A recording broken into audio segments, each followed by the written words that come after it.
Habang si Kibulok, mga kababayan, nasa bilangguan, yung kanya pong abogado ay nag-file ng Certificate of Candidacy para sa pagtakbo nitong si Kibulok dyan po sa sa Senado. Ano po, dahil kung matatandaan niyo ang sabi dito sa Abante TNT, tunay na tabloidista, kahit nakakulong, Kibuloy tatakbong senador sa 2025 election. Sabi pa dito, mga kababayan, pagkatapos pahirapan ng gobyerno, kita nyo, tatakbo ha.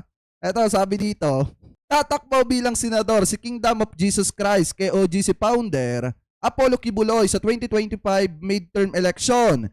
Hinain ng Certificate of Candidacy, COC, si Kibuloy ng kanyang abogado na si Attorney Mark Tolentino. Sabi pa dito, mga kababayan, matatandaan na nahaharap si Kibuloy sa patong-patong na kaso sa Pilipinas maging sa Estados Unidos. Kabilang sa mga kasong kinakaharap ni Kibuloy